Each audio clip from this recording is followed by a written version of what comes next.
Hello, YouTube. It has been a while. Coffee Proctor here. I haven't made a video for a while. Trying to organize some stuff to create more of a consistency for these things. So, I making this video impulsively as a response to the most recent qualifications to the debate for a Mr. Andrew Yang. Congratulations. Go Yang Gang. I am all about this 100% because I had no doubt that he was going to make this poll. But I did notice a lot of people were getting nervous towards the end when he said he had already booked his he's a numbers guy. Guys, look, he knows metrics. And if you were in sales at all, you understand metrics also. So, yes, this video is going to be very Yang heavy. But at the same time, it's going to be a discussion about the polls, media.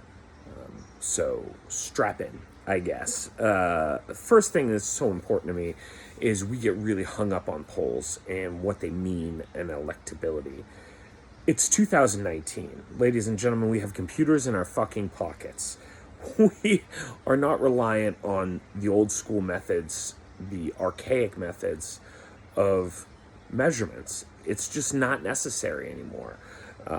And the reason why I say that is nobody has a landline anymore. And that was the old school method. Every other bit of collection data is based on information that's given to the DNC or different political faculties.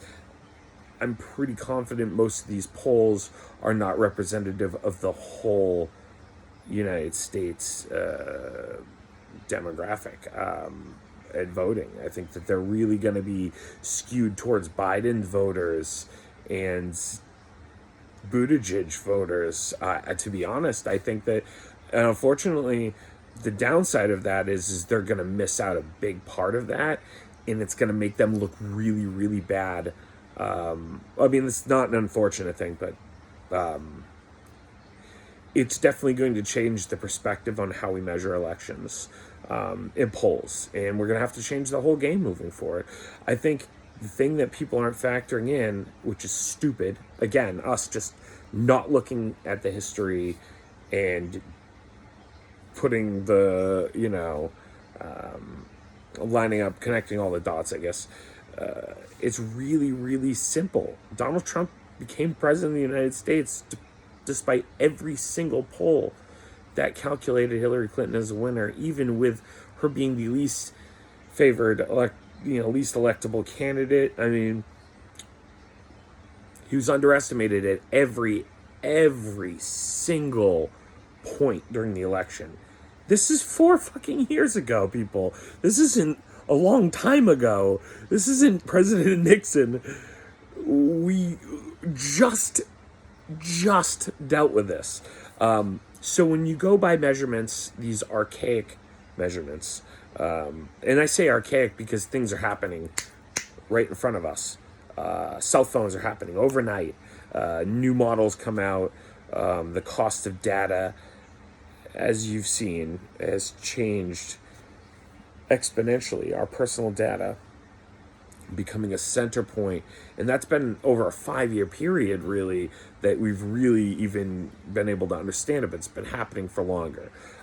Since the Obama election, Obama did the same thing that Trump did, utilizing election data. The difference was the points of data, how many there were, and how much control and flexibility it gave a certain political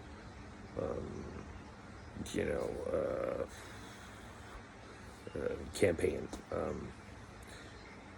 I think that what we've got to really factor in is that we have the most amount of young voters than ever in history, which is going to make a massive impact. And not just in the Democratic primary, But in the election as a whole, we're going to have more independents. We're going to have more libertarians. We're going to have more Green Party voters. We're going to have more of the delegate that felt disenfranchised last time, forcing their names to be heard. Expect nothing less than Libertarian Party to step in and really stick their nose in this one. And they should. They have every fucking right. Go Libertarians. As a Libertarian, I hope to see more out of Libertarians. And the only reason I'm not backing a Libertarian candidate, and if I did, it'd be Kim Ruff. It's my perspective on the campaign and the Democratic Party. I want to see them tugged in a more capitalist direction and away from the socialist direction, i.e. the entire country. And I think Yang's the guy to do it. So that's really my perspective. I'm not going to get into the freedom dividend aspects of it and why I think it's better than progressivism in the direction that the liberals are going, or why it's, more to the left of the libertarian spectrum that most people are used to. But I'm big on numbers, and I think the numbers do tell a different story when you really dig in. But that's a different animal. We really need to recalculate what we think about, I think, almost a third or half. I think it was like 40% of the population does not vote. That's huge. That's a huge number. And if they are going to vote this term, I think it's going to make a big impact. But especially during the Democratic primary, our primary, or the primary season, the Iowa caucuses, all of this is going to change things exponentially. We aren't going to be able to ever look at a primary the same way again. And I don't think the last primary was very indicative of that, because it wasn't fair at all.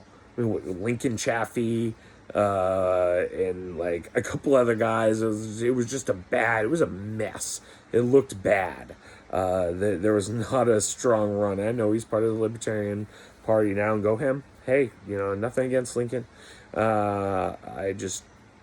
was a travesty, the last primary. It was Bernie versus corruption, basically, and he got trounced because the DNC is inherently corrupt. Or was. I don't have great feelings about Democrats, and I have voted Democrat before, but voted Libertarian and Republican also. So I have had the experience of being a Democrat when I was younger and flipping to the Libertarian Party as soon as I gained any type of common sense. Sorry, Democrats, but you aren't my favorite group of folks. At the same time, I can call things as I sees it. I think that Bernie's a genuine person. I don't agree with his policies. Sit down, smoke a joint with a guy. But I don't think I could ever really see eye to eye on his idea of class welfare and redistribution of wealth and things like that. And I know you can say what you want about the UBI being the same thing, but it's not. And I think that what we need to look at is this could genuinely change our entire society and, dare I say, the world. UBI could change a lot in the aspect that it's going to harness these production aspects of the future that are going to run rampant. AI is not a bad thing. We shouldn't pull away from progress. We should embrace it. But with that, embracing that change, we need to understand that it's going to catalyze the economy in a way that we've never understood, and it's going to cause a lot of joblessness and change. This isn't an old idea. Gene Roddenberry was thinking about this a long time ago, but the answer to it was socialism, which was just a very bad answer. We didn't have the concept of the possibility of a future without that dichotomy between socialism and capitalism. So I think as time goes on, we're going to see a big shift in the primary race, in the main race, away from these two-party, polarized perspectives. I think that balance is something that naturally finds a way, right? Life finds a way. I think balance finds a way, the same way. It's a chaos theory thing that I think is absolutely correct. That whenever there's a split, there's always going to be something that's going to force some sort of balance, and I think that's what's going to happen. But I think it's going to be chaotic as hell, and we got to prepare ourselves for it. So I try to keep these videos under 12 minutes. I want you to take away this. Forget what you think about the impeachment. It's going to cause nothing but problems for both sides. Unfortunately, I don't disagree with it. I think Donald Trump is absolutely a crook and a terrible person in a lot of ways. At the same time, I think that this polarization is tearing us apart, and I think it is going to ruin the Democrats during this process and really pave the way for the third parties. So go, third parties. I am, of course, supporting a Democrat right now. Who knows how things are going to go, but I want to see a lot more from the Libertarian Party this election season. Gary Johnson did great, but I think there's some really good opportunities for the Libertarian Party.